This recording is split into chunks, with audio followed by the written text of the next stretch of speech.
ولا فلكا يجري إلا لأجلكم ومحبتكم قد أذن لندخل معكم فلتأذن لي يا رسول الله. فقال رسول الله وعليك السلام يمين وحي الله إنه نعقدت انطلقا فدخل جبرائيل معنا تحت الكساء.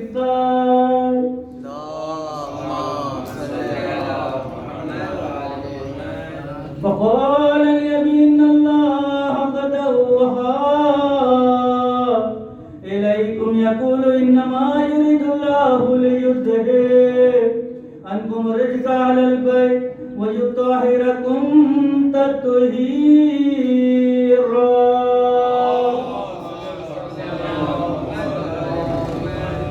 فقال لي الذي يا رسول الله يخرج مالك الحسن هذا الكساء من الفضل عند الله. فقال النبي صلى الله عليه وآله والذي بعثني بلغ نبي وصفاني بالرسالة نجي وذكر خبر هذا في محفل من محافل أهل الله وفيه جمع من شيعتنا ومحبين إلا ونزلت عليهم الرحمة وعفت بهم الملائكة واستغفر لهم من أن يتفرقوا. فقال علي عليه السلام إذا والله فضنا وفادشيتنا ورب الكعبة.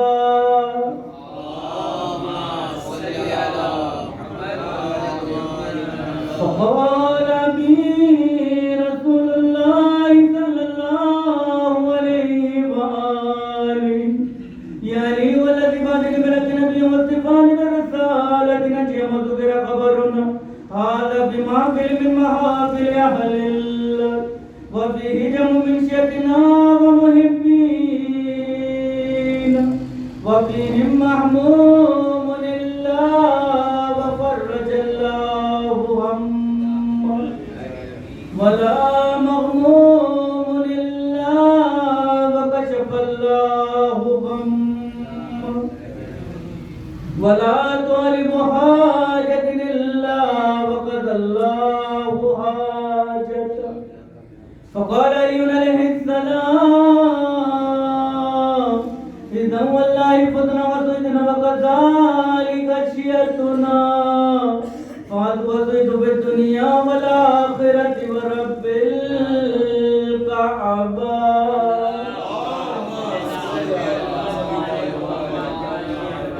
اللهم صل على محمد وآل محمد وعجل فرجهم وارزقنا شفاعتهم وشنود إمام زمان عليه السلام ولنتك صلوات.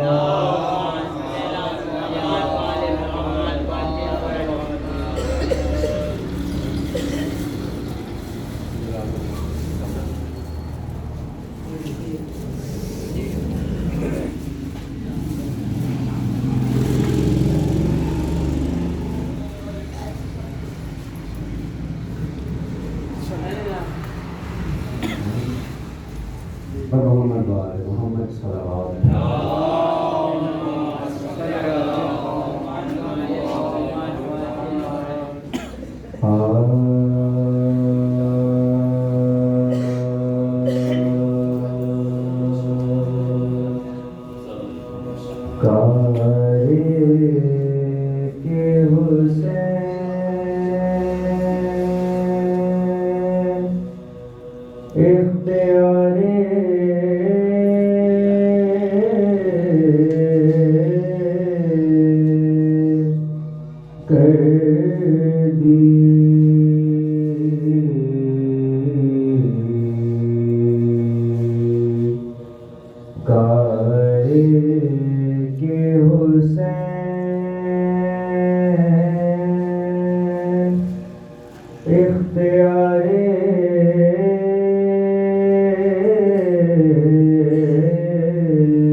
مصطفیٰ بہارے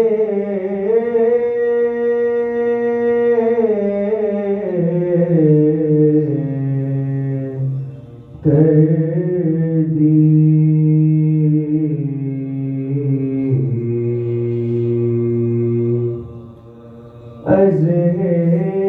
ازہج پیغمبر نیا کا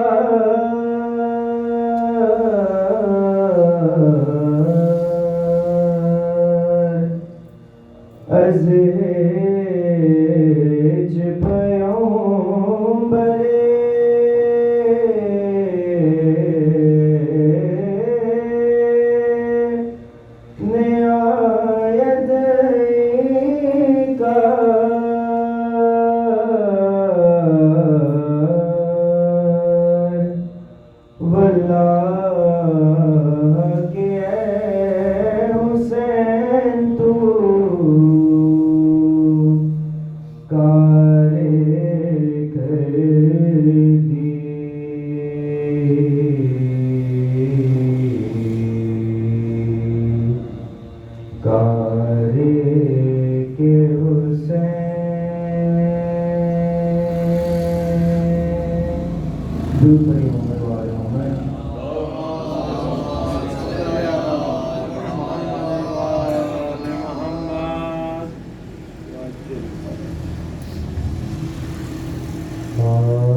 چاہت ہے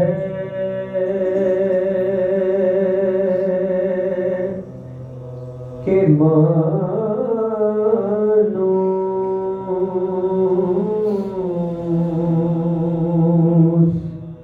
فضا مل جائے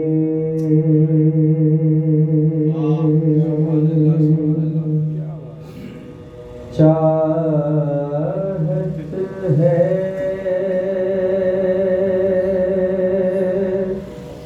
کہ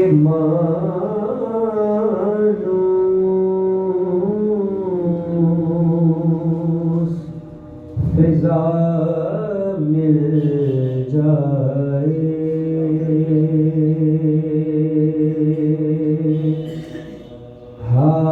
حاجت ہے کہ موسیٰ کا اصحاب مل جائے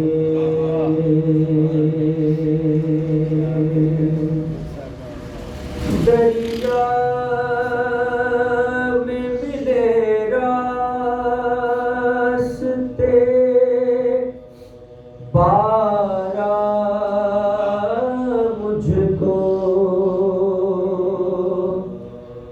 دریا میں ملے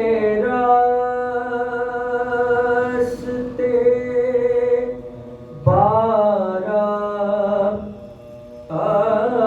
مجھ کو مجلس کے لیے فرش عذاب مل جائے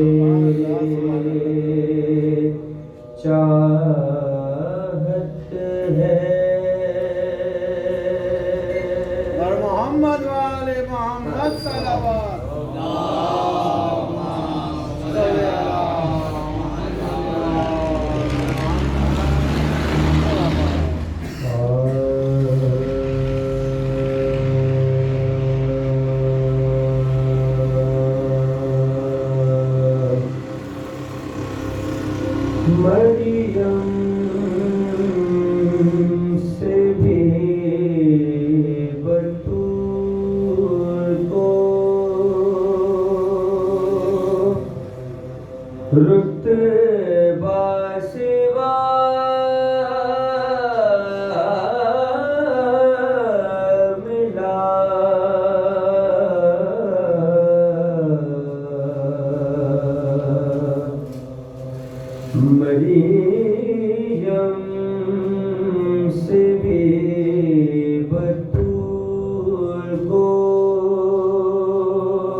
خیر الورا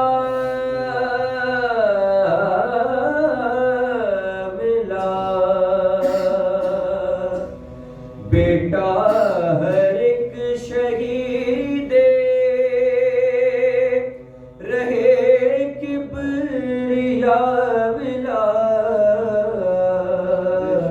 شوہر ملا تو خلق کا عقدہ کشا ملا ہر ایک اپنے مرتبے میں انتخاب ہے ہر ایک اپنے مرتبے میں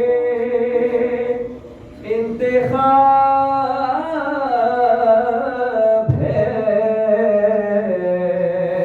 زہرا ہے بے مثال علی لاجواب ہے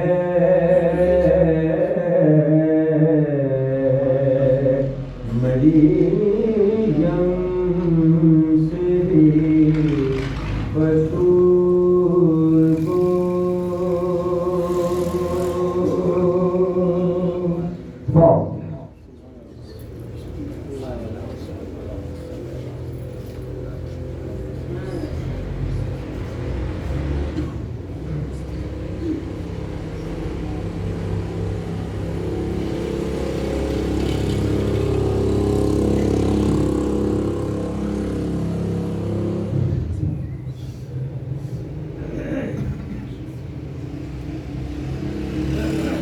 Wow.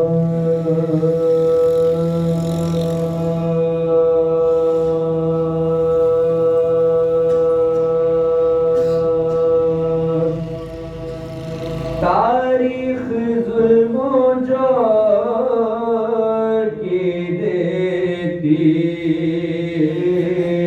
ہے یہ خبر تاریخ ظلم و جور کی دیتی ہے یہ خبر گزرے تھے اس جہان سے جب سید بشر امت نے اس علم میں جلایا تھا ایک گھر عصمت کے در پلے کے ہو جو مائے اہل شر 40 کم سے کم ہے لکھا لوگ آئے تھے اہل نار آگ کی سوغات لائے تھے ہر دم بھرتے تھے نبی کا جو غدار ہو گئے دین نبی سے پھر گئے کفار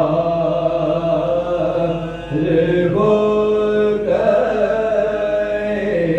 اپنی نبی کی بیٹی سے اغیار ہو گئے زہرا کا در جلانے کو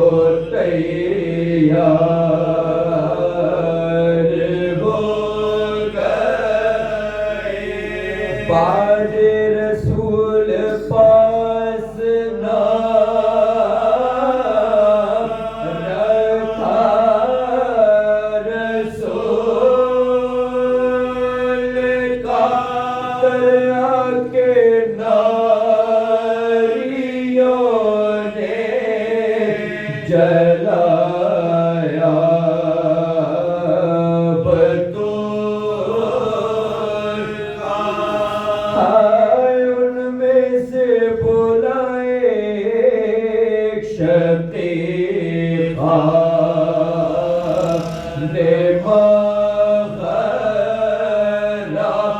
پاغر علی کو بھیج دو بیٹے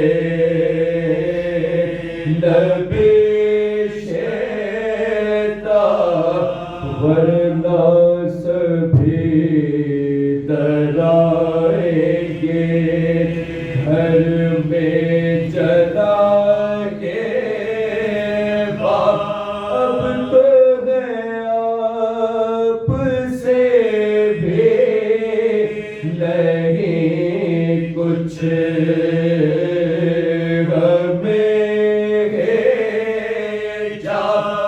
حیدر سے کہیو اب سرے تسلیم خون کرے یا باب ظلم در کو جلا کر رقم دروازے کے عقب میں کھڑی سلتی تھی بطول ایک سرد آہ کے وہ بولی بسد ملول پاس رسول تک نہیں تم کو بنے جہور آنے سے پہلے اذن یہاں لیتے تھے رسول بیزن بے درختوں اس گھر میں آؤ گے احمد سلامی جس پاس دے وہ در جلاؤ گے ہائے ہاں ختم نہ ہوئی تھی ابھی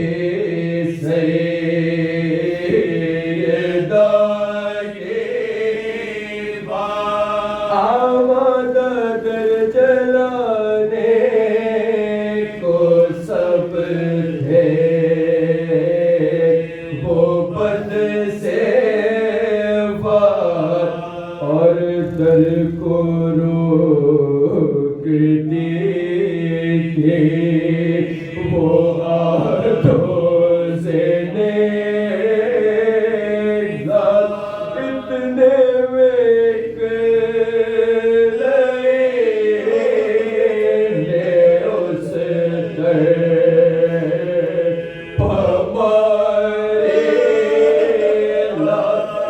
لپٹا ہوا وہ شولوں میں پہلو بدر گرا زہرا کے ساتھ محسن معصوم پر گرا تاریخ ظلم و جور کی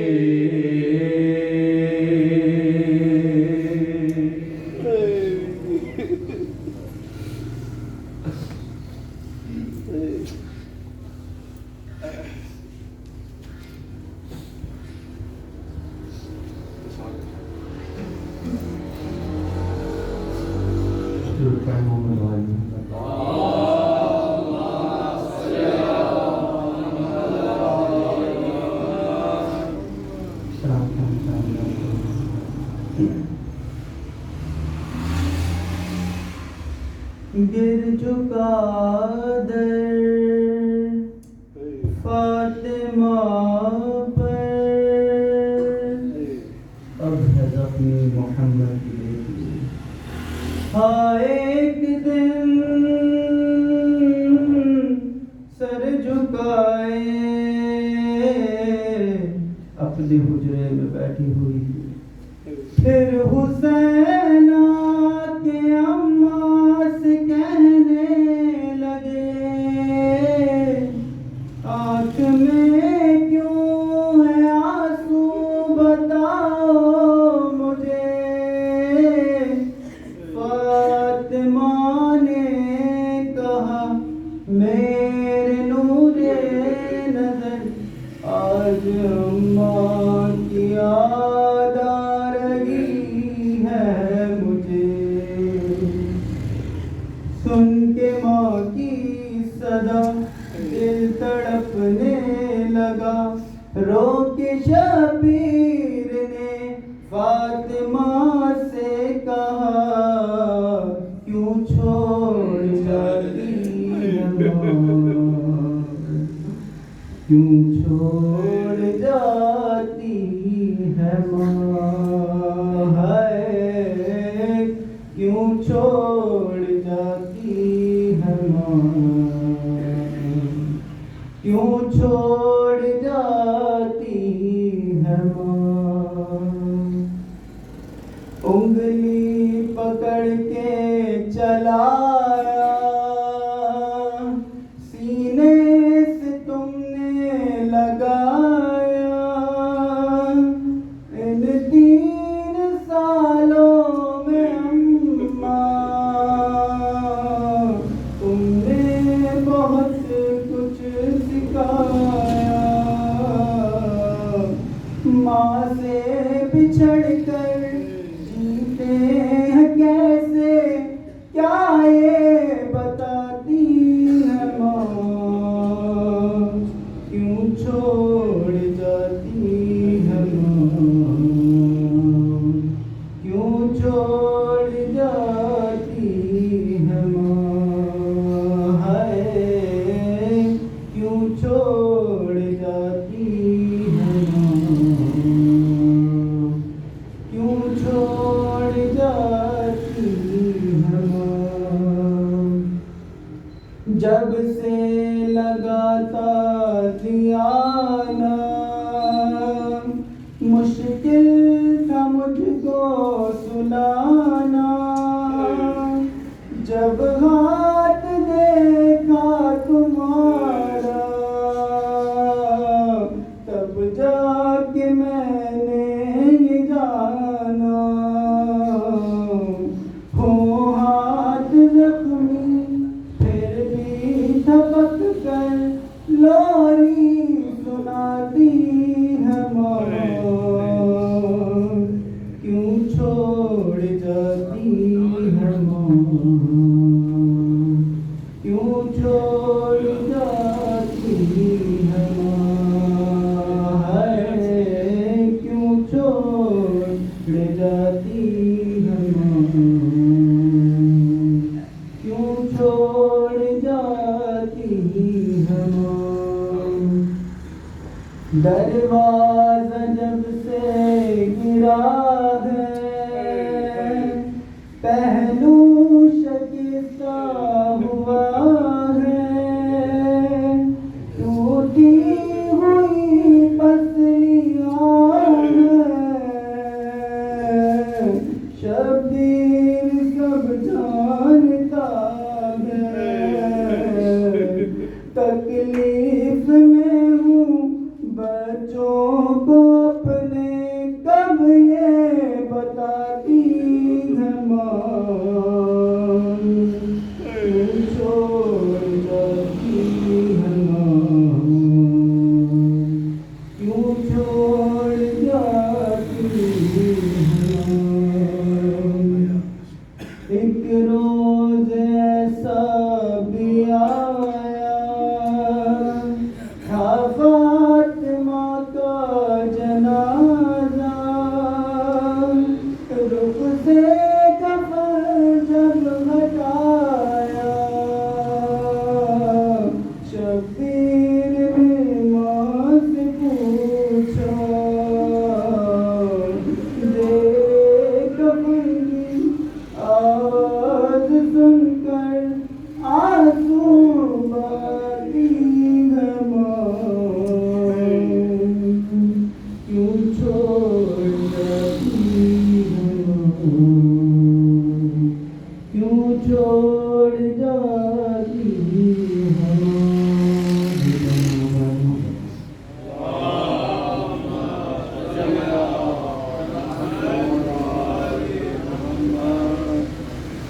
الحمد لله الذي هدانا لهذا وما كنا لنهتدي لولا أن هدانا الله والصلاة والسلام والتحية والإكرام على عبده ورسوله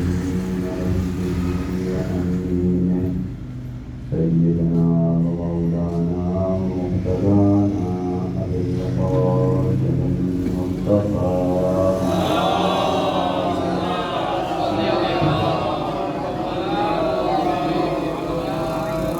والصلاة والسلام على أهل بيته الأطيبين الأطهرين المنتخبين المنتجبين المعصومين المظلومين الذين أذهب الله عنهم الرجس وطهرهم تطهيرا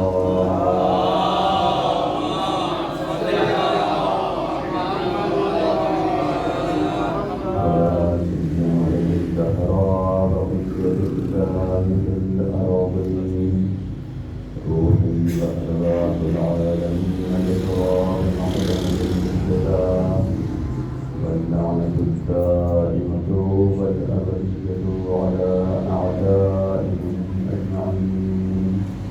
قال الله الحكيم في كتابه بسم الله الرحمن الرحيم إنا أعطيناك الكوثر فصل لربك وانحر إن شانئك هو الأبتر.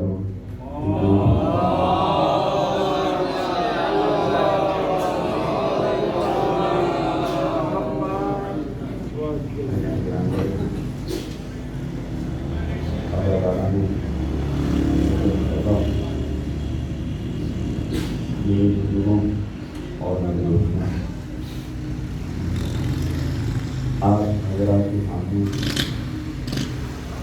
میں نے اپنی خودی کے لیے جس سورے کو نام کرام کرایا گیا ہے یہ قرآن مجید کے آخری پارے کا آخری سوروں میں سے سورہ جس کی جائزہ اور جس کا مقام قرآن مجید کے اس خطی رشتے کے اندر تو آخر میں قرار پایا ہے، لیکن منصب کے اعتبار سے، جائزہ کے اعتبار سے، مقام کے اعتبار سے قرآن مجید کے سوروں میں یہ آخری ہے۔ ظاہری طور پر کلمات اس کے کم ہو، الفاظ اس کے کم ہو، چھوٹا سورہ ہے قرآن مجید، ایسا سورہ کہ جس کو مومنین اکثر پڑھا کرتے ہیں۔ بعض وہ لوگ جو معرفت نہیں رکھتے وہ نماز میں اس لیے پڑھتے ہیں کہ چھوٹا سورہ ہے، یہ کم لفظوں پر مشتمل ہے، جلدی نماز نمٹ جائے گی۔ لیکن جو معرفت ہیں، جو معرفت رکھتے ہیں پروردگار عالم کی، قرآن مجید کی، سورہ کوثر کی، صاحب سورہ کوثر کی، وہ اس سورے کو اس لیے نہیں پڑھ سکتے کیونکہ چھوٹا سورہ ہے، وہ اس لیے پڑھتے ہیں کیونکہ اس سورے کی مناسبت جس شخصیت کے ساتھ ہے وہ شخصیت بہت عظیم ہے، کوئی عام شخصیت نہیں۔ قرآن مجید میں ہر سورے کے لیے، ہر آیت کے لیے شان نزول بیان ہوا۔ قرآن مجید کی آیات ایک رسپانس ہیں، ایک جواب ہیں۔ معمولاً ایسی آیات قرآن مجید کی جو اپنے معاشرے سے پیغمبر جو معاشرے سے منتخب ہیں ان کو بعنوان رسپانس اتارا گیا ہے، جواب کے طور پر اتارا گیا ہے۔ کوئی کام کرے گا تو کوئی آیت نازل ہوگی، یہ فضیلت بھی ہو سکتی ہے، یہ کسی کی رذیلت بھی ہو سکتی ہے۔ ہمیشہ آیت کا اتر جانا فضیلت کا سبب نہیں ہے، ہمیشہ آیت کا اتر جانا فضیلت کا سبب نہیں۔ اگر شخصیت ایسی ہو، اگر ایسا کام کرے جو پروردگار کو بھا جائے، اور پھر پروردگار کوئی آیت نازل کرے تو پھر وہ فضیلت ہے۔ پروردگار کا چاہنے والا ایک بندہ ایک عبد، وہ اپنی نماز کے اندر رکوع کے حالت میں زکوٰۃ دیتا ہے، اور اس زکوٰۃ کے جواب میں پروردگار عالم ایک آیت کو نازل کر دیتا ہے۔ پروردگار اس عبد کی توحید کو پہچانوانا چاہتا ہے کہ کس طرح سے ہماری بارگاہ میں موجود تھا، جو اس کی فضیلت ہے۔ تاریخ میں اس سورہ کوثر کے لیے جو شان نزول بیان کیا وہ یہ کہ پیغمبر اکرم جناب مرتبہ حضرت محمد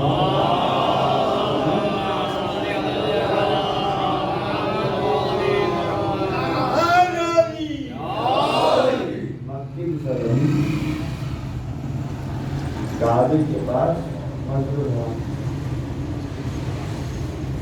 پیغمبر داخل ہوئے اور ایک لعین وہاں پر بیٹھا ہوا ہے،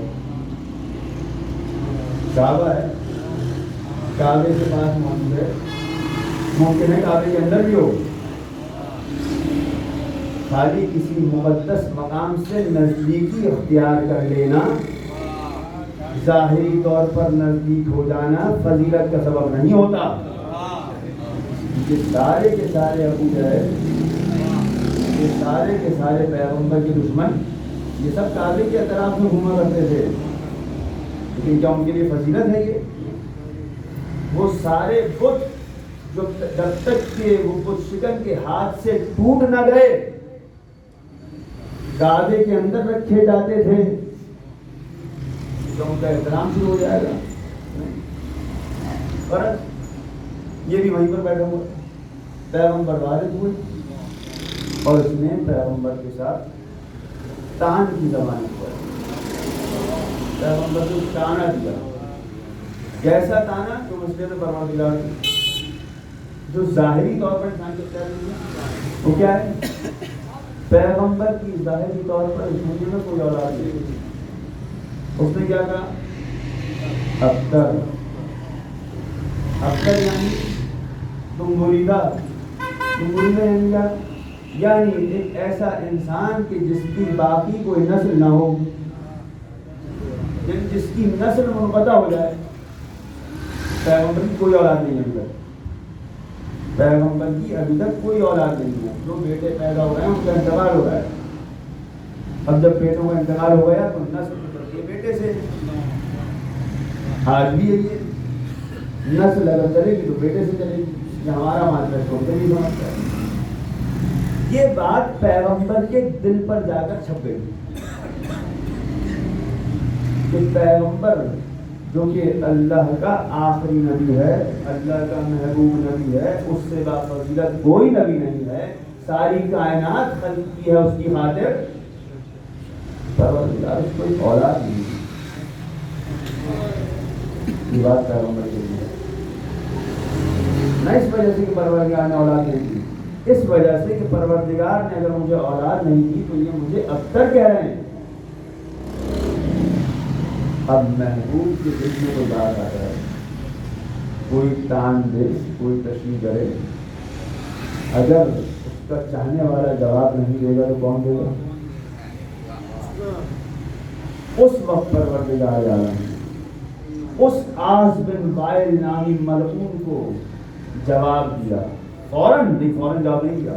جواب دو طرح کا ہوتا ہے، ایک دفعہ انسان کے ساتھ جب کوئی کام کیا جاتا ہے تو انسان رد عمل میں کچھ کرتا ہے، اس کو انگریزی میں بہت اچھا اس طرح رکھا گیا ریئیکشن، انسان ریئیکشن دیتا ہے۔ میرے اوپر کوئی چیخا، کسی نے اگر غصہ کیا، میں نے بھی فوراً اس سے اونچی آواز میں چیخا، اس سے زیادہ غصہ کیا، یہ تھا ریئیکشن۔ لیکن ایک دفعہ جب اس نے میرے اوپر آ کر چیخا، میں نے کچھ نہیں کہا، میں خاموش ہو گیا، یہ بھی ریئیکشن ہے، لیکن یہ صرف ریئیکشن نہیں ہے، یہ رسپانس ہے، ایک ذمہ داری کے ساتھ ہے کہ جب میں نے کچھ نہیں کیا ظاہری طور پر، لیکن میں نے وقت گزرنے کے ساتھ ساتھ اپنے اخلاق سے اس کے سامنے یہ ثابت کر دیا کہ تم نے فلاں موقع پر فلاں مقام پر میرے ساتھ زیادتی کی تھی۔ یہ کیا ہے؟ یہ رسپانس ہے۔ پیغمبر کو جب یہ طعنہ دیا گیا تو نہ پیغمبر نے کوئی ریئیکشن دیا، نہ پروردگار نے کوئی ریئیکشن دیا، بلکہ کیا کہا؟ بسم اللہ الرحمن الرحیم، آیات نازل ہوئی، انا اعطیناک الکوثر، اے رسول ہم نے آپ پر آپ کو کوثر عطا کی، فصلی لربک وانحر، بس آپ اپنے پروردگار کے لیے نماز پڑھیے اور قربانی کیجیے۔ ان شانئک هو الابتر، جو آپ کو ابتریت کا طعنہ دینے والا ہے وہی وہ ہے کہ جس کی نسل منقطع ہو جائے۔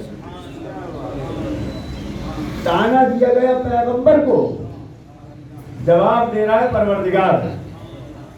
محبت کا معیار دیکھ رہے ہیں آپ؟ محبت کس درجے پر ہے؟ اگر میرے حبیب کو کچھ کہا تو تمہیں میں نہیں چھوڑوں گا، جواب تمہیں میں دوں گا۔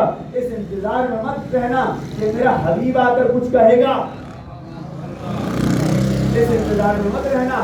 اگر میرے پیغمبر کے ساتھ، میرے نبی کے ساتھ لا کر زبردستی کسی کو لا کر جھلا دیا ہے تو اب پیغمبر اگر کچھ نہیں کر رہے تو یہ مت سمجھ لینا کہ پیغمبر اس پر راضی ہیں، نہیں، پیغمبر کا جب آخری بیٹا آئے گا، ایک درود بھیجیے محمد والے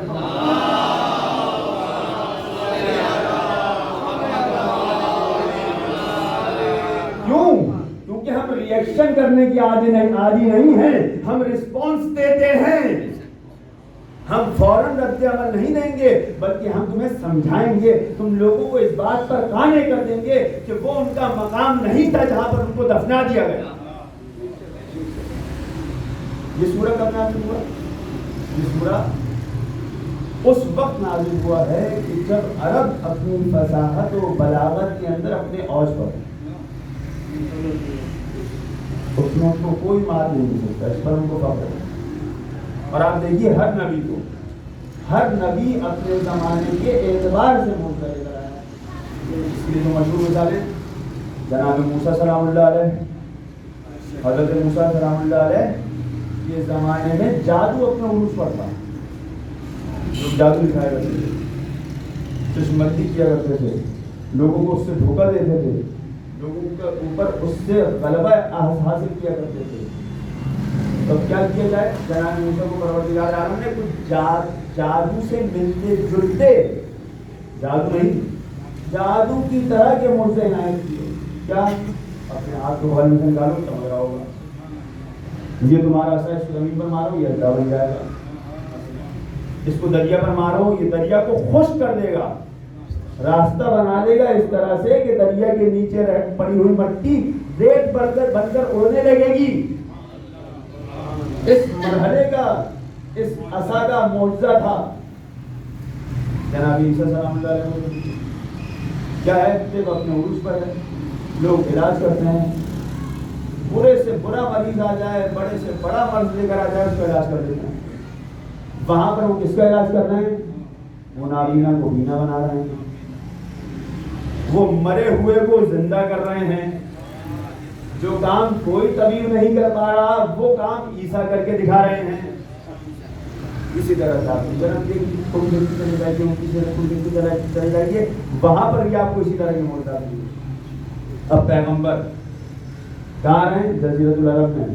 جزیرۃ العرب کون سی سرزمین؟ جہالت کا محور، یعنی جہاں پر تمام کی تمام جہالتیں آ کر اپنا دم توڑ دیں، وہاں پر اس مقام پر یہ جہالت کی فائد ہے۔ یہ عرب بدبو جن کو ہم جاہل کہتے ہیں، کیا پڑھنا لکھنا نہیں جانتے؟ پڑھنا لکھنا نہیں جانتے؟ کیا کلام کرنے کو نہیں آتا تھا؟ کلام کرنا تو آتا تھا، بلکہ ادب سے ناشنا تھے،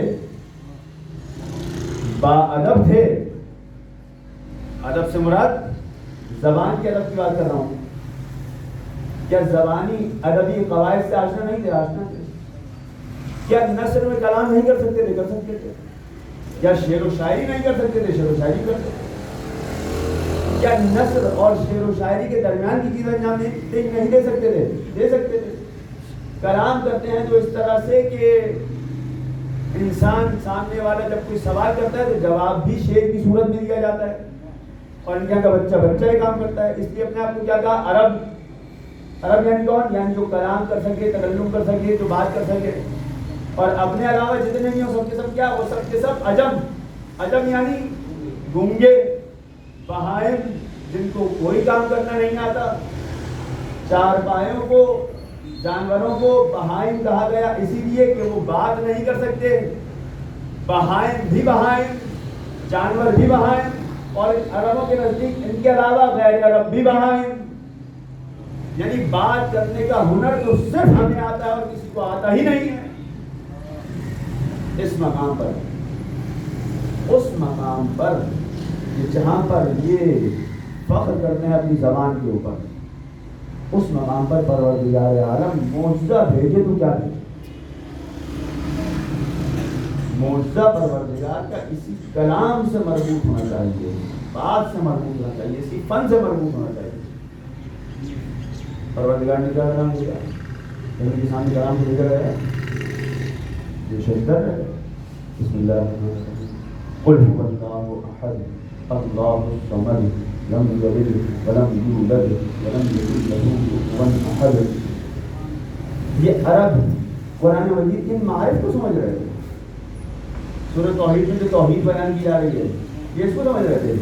ان کا نفس اتنا پاکیزہ تھا کہ اس کو سمجھتے. سورہ توحید کے معنی آخری زمانے میں کشف ہوں گے جب پیغمبر کا آخری بیٹا آ کر اس کے حقیقی معنی کو بیان کرے گا.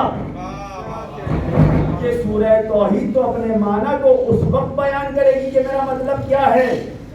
اس زمانے میں رہنے والے، پیغمبر کے زمانے میں رہنے والے عرب یہ کیا جانے کہ سورہ توحید کیا ہے.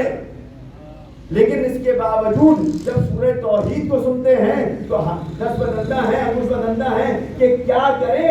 یہ قرآن مجید تو نہ نثر دکھائی دیتا ہے نہ شعر دکھائی دیتا ہے. شعر بھی نہیں ہے، نثر ہے، لیکن ساری خصوصیات اپنے اندر نظم کی لیے ہوئے. کیا کریں؟ اب ان کے اندر، ان کے درمیان ہر سال ایک مقابلہ ہوتا ہے. مقابلہ کس کا ہے؟ شعر و شاعری کا ہے. اس میں شعراء آ کر اپنے کلام پیش کرتے ہیں. کہاں پر پیش کرتے ہیں؟ حج کے ایام میں پورے جزیرۃ العرب سے ہر شاعر آ کر اپنا بہترین کلام لکھ کر اتنا یعنی منصف تھا اس وقت. اس کے اندر اتنی ریانت تھی اس جاہل عرب بدو کے اندر کہ جب وہ شعر لکھا کرتا تھا تو اپنا بہترین کلام لے کر آتا تھا. یہ آج کی طرح سے نہیں ہے کہ جس نے بھی ذرا سا کوئی ساری کام کیا اس کو سب کے سامنے لا کر پیش کر دیا. ہر چیز سب کے سامنے لا کر پیش نہیں کی جاتی. اگر انسان کو موقع مل گیا سوشل میڈیا پر آنے کا تو اس کا مطلب یہ نہیں ہے کہ اپنی ہر چیز لا کر دوسروں کو دکھانا شروع کر دوں، بلکہ وہ چیز لا کر دکھائی جاتی ہے جو دکھانے کے قابل ہو. اس زمانے میں اس عرب بدو کو یہ سینس تھا. کئی حوالے سے اس زمانے کی ظاہریت آج کی تحریر سے بہتر کیا تھا. آج کی تحریر سے بہتر کر رہا. تو ان کے اندر یہ سینس تھا. بہترین شاعری جو ان کی ہوتی تھی وہ لا کر کعبے کی دیوار کے اوپر لا کر چپکا دیا کرتے تھے. ہر بڑا شاعر لا کر اپنا بہترین کلام یہ کعبے کی دیوار اس میں لایا. حج کے ایام میں اپنا کاغذ پر لکھ کر اس زمانے میں جو بھی اس کا نسخہ ہے اس کو لکھ کر کعبے کی دیوار پر چپکا دیا. کیوں؟ تو سب آ کر دیکھیں گے، سب آ کر پڑھیں گے. اور پھر وہ خود بھی پڑھتا تھا، جو دیگر اشعار لائے جاتے تھے وہ پڑھتا تھا. اور وہ پڑھ لینے کے بعد وہ اگر یہ دیکھتا تھا کہ دوسرا کلام میرے کلام سے بہتر ہے تو اس کے اندر اتنا ظرف تھا کہ اپنے کلام کو اٹھا کر لے جائے. اور یہ کام کیا کرتے تھے. اس زمانے میں جب سارے عرب لا کر اپنی شاعری کو، اپنے نظموں کو، اپنے شعروں کو لا کر کعبے کی دیواروں پر لگا رہے تھے، پروردگار عالم نے اپنے نبی کے اوپر یہ 3 آیتیں نازل کی. اِنَّا أَعْطَيْنَاكَ الْكَوْثَرَ فَصَلِّ لِرَبِّكَ وَانْحَرْ إِنَّ شَانِئَكَ هُوَ الْأَبْتَرُ. یہ 3 آیتیں کسی نے لکھ کر کعبے کی دیوار پر لگا دی. اب یہ سارے عرب ان آیتوں کو دیکھتے جاتے ہیں اور اپنی نظموں کو، اپنے شعروں کو اتارتے جاتے ہیں، یہاں تک کہ جب حج کا سیزن ختم ہو گیا اس کعبے کی دیوار پر سوائے سورہ کوثر کے کوئی شعر باقی نہ رہا.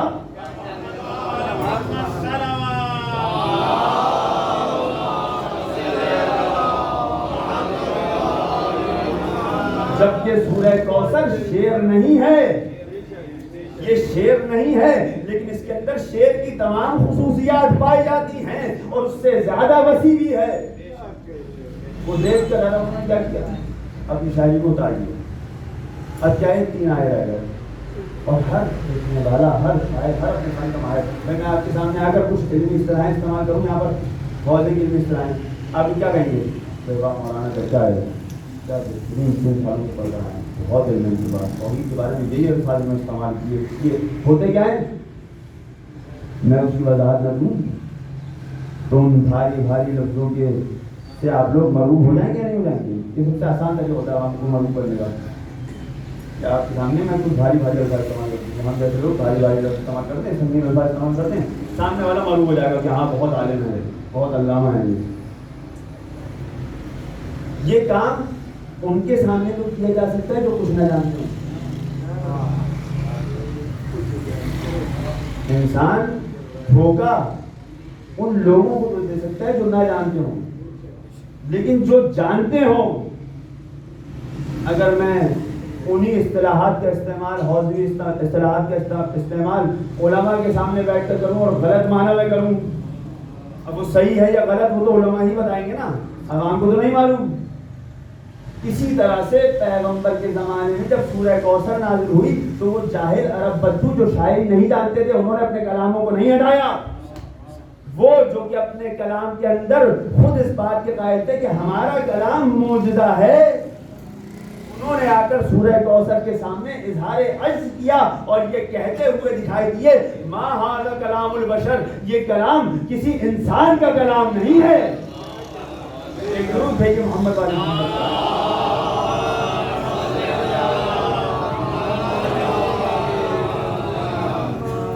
اس وقت پروردگار عالم نے سورہ کوثر نازل اور یہ جواب تھا پروردگار کی طرف سے اپنے حبیب کے دشمنوں کے لیے. اور یہاں پر بہت ہے پروردگار نے کس طرح سے جواب دیا. کچھ وہاں پر مسکانسیپٹ سے، جس میں ایک چیز کیا تھی کہ نسل اگر چلے گی تو بیٹے سے چلے گی. پروردگار نے جواب دیا اور کہا کہ تم لوگ چلاتے ہو گی نسل بیٹے سے، میں اپنے حبیب کی نسل چلاؤں گا، بیٹی سے چلاؤں گا. تم سب اس کو مانو گے، اس کو باقی بھی رکھوں گا 100 150 200 سال تک کے لیے نہیں، تا قیام قیامت باقی رکھوں گا. وہ ایک لفظ پروردگار کو اتنا گراں گزرا، وہ جو اس نے ابتر کہا تھا وہ اس کی فضیلت نہیں ہے. آیت اسی وجہ سے نازل ہوئی ہے. میں نے اس کو عرض کیا آیت نازل ہو جانا ہمیشہ فضیلت کا سبب نہیں ہوتا.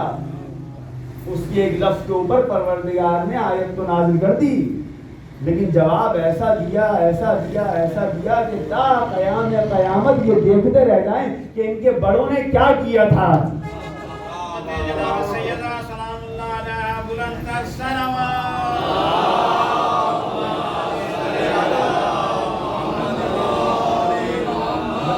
بہت پربرکت تھا اس کا یہ اعتراض پیغمبر کے اوپر، بہت پربرکت تھا، کیونکہ اس نے تو اعتراض کیا اپنی جہالت کے اندر، اپنی عدم معرفت کے اندر.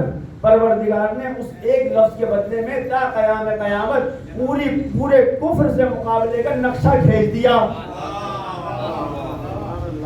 جب تک سیدہ اور سیدہ کی اولادیں موجود ہیں دشمن اسلام کا کچھ نہیں کرتا.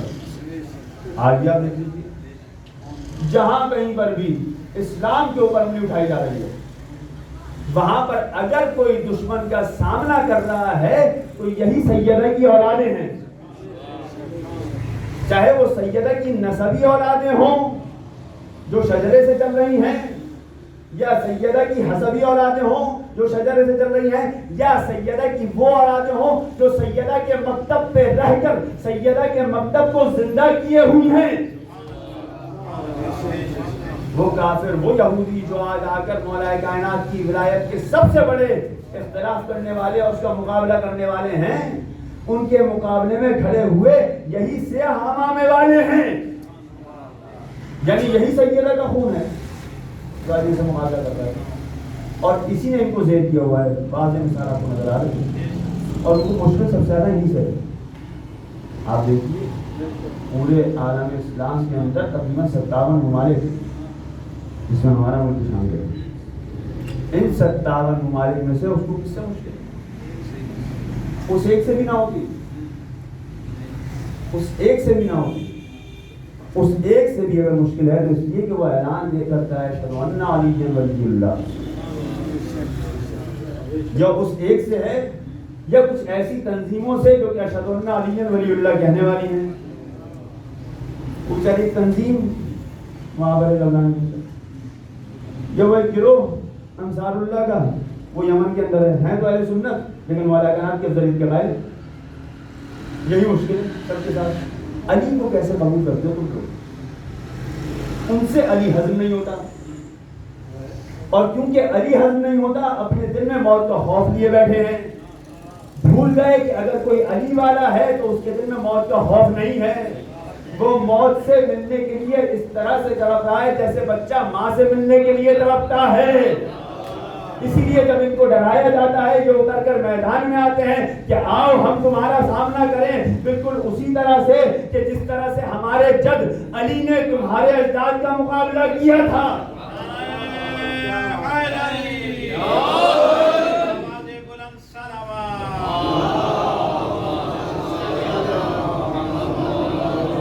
یہ وہی ایک کوثر کا مصداق ہے، وہی کوثر ہے جو چلی آ رہی ہے۔ جناب سیدہ اس کا مصداق عدم ہے، اور پھر اس کے بعد سیدہ کی اولادیں جو اس مکتب کو لے کر چلتے ہیں وہ تمام کے تمام معصومین علیہ السلام وہی کوثر ہیں، ان کے علاوہ کوئی کوثر نہیں ہے، مگر یہ کہ وہ لوگ جو ان کی تعلیمات پر چلنا شروع کریں کہ جب یہ ان کی تعلیمات پر چلیں گے تو ان کے اندر یہ خصوصیت پیدا ہو جائے گی جس طرح سے سیدہ نے اپنے زمانے کے نفاق اور منافقت کے چہرے پر سے نقابوں کو نوچ لیا تھا، یہ بھی اپنے زمانے میں ہر وقت کے منافق اور کافر کے چہروں پر سے نقاب کو نوچ لیں گے اور سمجھا کریں گے، چاہے اس کے لیے کتنی ہی قیمت کی نقصان کرے، چاہے اس کے لیے وہ اہل سنت جو غزہ کے اندر ہیں ان کو قتل کیا جائے تو ان کا دفاع کرنے کے لیے چاہے اپنی جانیں دینی پڑے، وہ کر رہے ہیں وہاں پہ۔ آپ دیکھیے نا جو دشمن ہے وہ یا تو غزہ کو مار رہا ہے، اس کے ساتھ تو اس کا زمینی مسئلہ ہے۔ لبنان پہ کیوں حملہ کر رہا ہے؟ اچھا لبنان پہ حملہ کر رہا ہے؟ نہیں لبنان نہیں کر رہا، کہاں کر رہا ہے؟ جنوب لبنان پر، جنوب لبنان شیعہ نشین آبادی، مولانا موجود ہے، مولانا جانتے ہیں اس میں جغرافیہ ہوا، جنوب لبنان شیعہ آبادی، جنوب لبنان کے علاوہ کہاں پر؟ بیروت پر، بیروت پر، بیروت پر نہیں، جنوب بیروت پر، زاہیہ کے علاقے پر۔ کیوں؟ کیونکہ زاہیہ کا علاقہ وہ ہے جہاں شیعہ رہتے ہیں، اس کو پورے لبنان میں کسی سے کوئی مشکل نہیں ہے، یقین جانیے اس کو مشکل ہے تو اسی اشہد ان علی ولی اللہ سے۔ یہ بات ہماری سمجھ میں نہیں آ پا رہی، ہمارے معاشرے سمجھ میں نہیں آ پا رہی یہ بات بھی، یہ اتنا آسان نہیں ہے۔ اگر ہمیں اور آپ کو آزادی ہے، ہم اور آپ اتنی آرام سے اشہد ان علی ولی اللہ کہہ رہے ہیں، مولا کائنات کی ولایت کا اقرار کر رہے ہیں، تو اس پر ہمیں خدا کا شکر ادا کرنا چاہیے، ورنہ اس کے لیے لوگ ماضی میں بھی قربانیاں دیتے رہے ہیں اور آج بھی قربانی دیں، اور اس کی سب سے پہلی قربانی، سب سے پہلا جہاد جس نے دیا ہے وہ پیروں سے دیا۔ پروردگار نے اگر اپنے نبی کو کے اوپر آیت اکمال نازل کی دین کو کمال کر دینے کی آیت نازل کی، جس کو کمال تک پہنچایا مولا کائنات کے ذریعے سے، تو پیغمبر کو کوثر دے رہے.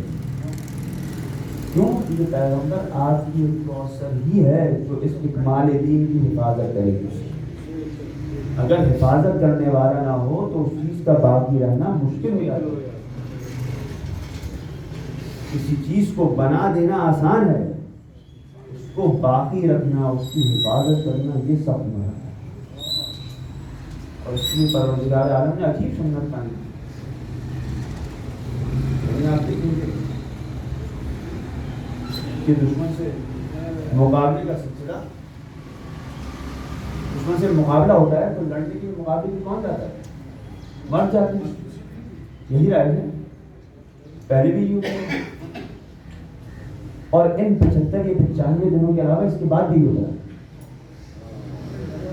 یہ 75 یا 95 دنوں کا خاصہ ہے کہ جہاں پر دشمن سے مقابلے کے لیے مرد نہیں گیا، اور مرد تو عام مرد نہیں گیا، وہ مرد وہ ہے کہ جس کی وجہ سے مردانگی رشک کرے. مرد وہ ایسا مرد کہ جس کی وجہ سے پیغمبر کا دین غالب ہوا. مرد ایسا مرد کہ جس کی وجہ سے پیغمبر کے لشکر میں سے مرد نما اس سے الگ ہوئے. ایسا مرد. اور کیا ہو رہا ہے؟ آخری زندگی کے آخری دن ہے، پیغمبر گزار رہے ہیں، اپنی بیٹی کے حضور میں، اور بیٹی پاس ہے پیغمبر کے. کیا ہو رہا ہے؟ بیٹی کی حالت غیر ہے. کیوں حالت غیر ہے؟ کیونکہ باپ جا رہا ہے. باپ جا رہا ہے، جس سے باپ نہیں جا رہا ہے، وہ باپ جا رہا ہے جو خدا کا رسول ہے. وہ باپ جا رہا ہے جو خدا کا آخری رسول ہے، جو واسطہ ارتباط تھا اس کائنات اور عالم کے درمیان. وہ باپ جا رہا ہے. کتنا غم ہوگا اس کا کہ میں اور آپ سوچ بھی نہیں سکتے. آپ یقین جانیں گے، ہم کہتے ہیں ہم محبت کرتے ہیں، ہم عشق نہیں کرتے. وہ عشق جو سیدہ کو پیغمبر سے تھا، ہم اس کو سن سکتے ہیں، ہم اس کے واقعات سن سکتے ہیں، ہم اس کو تصور کرنے کی کوشش کر سکتے ہیں. وہ عشق ابھی تک ہمارے وجود میں ایجاد نہیں ہوا.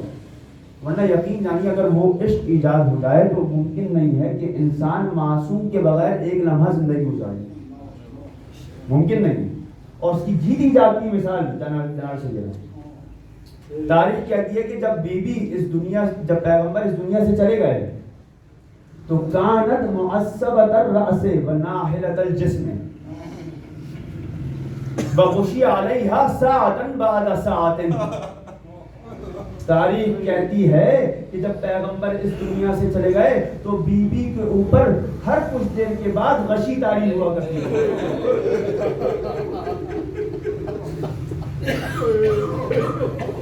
یہ کوئی عام باپ بیٹی کا رابطہ نہیں ہے.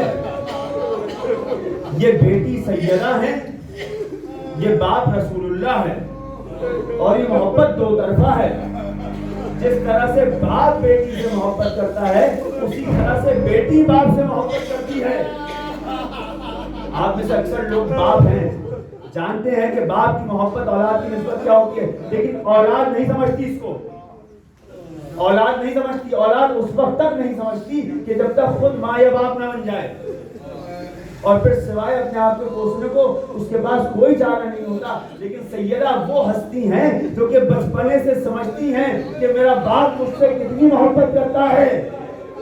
یہی محبت تھی کہ پیغمبر جب بھی گھر میں واپس آتے ہیں اور پیغمبر کو جب خون کی حالت میں پاتی ہیں کہ پیغمبر کے بدن سے خون جاری و ساری ہے تو سیدہ روتی جاتی ہیں اور بابا کے بدن سے خون کو صاف کرتی جاتی ہیں.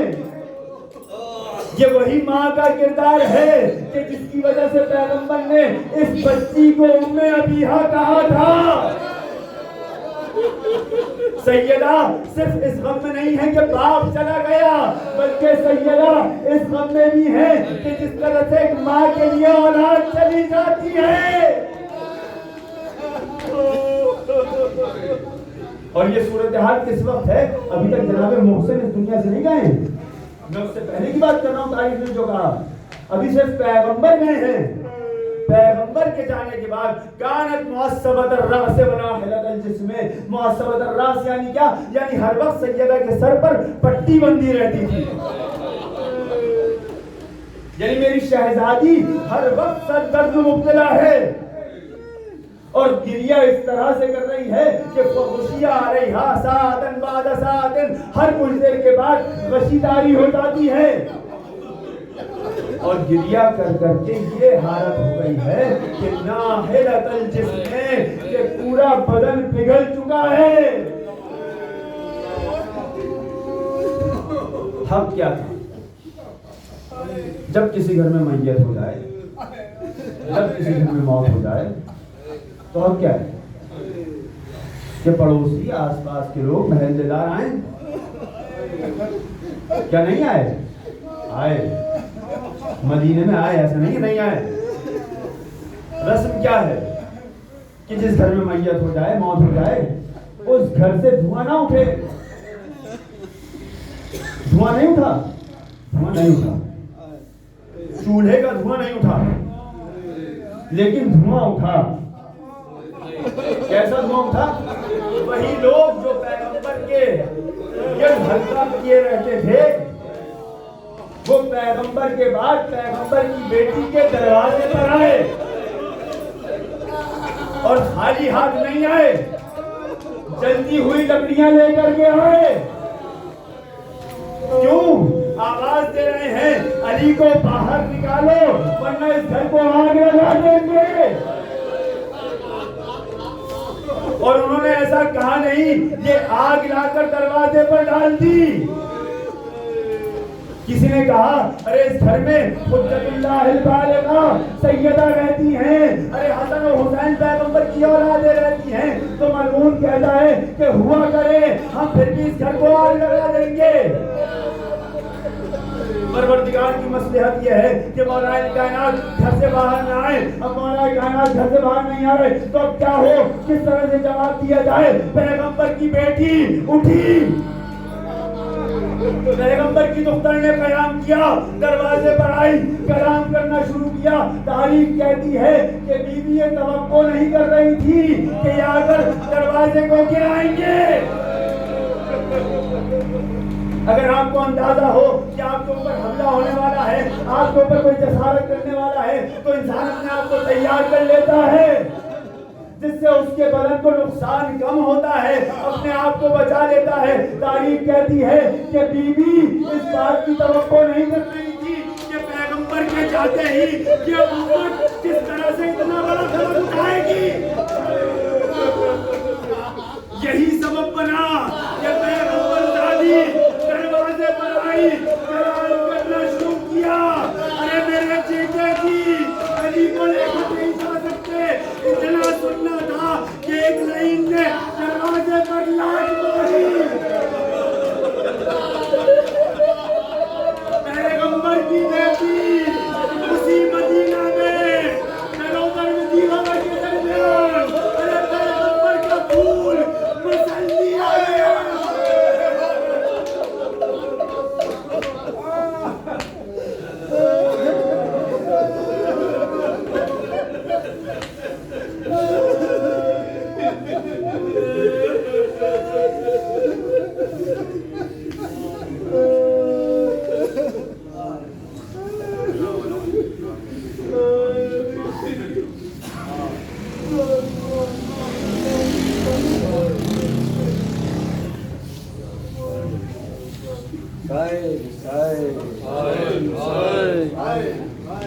Sai.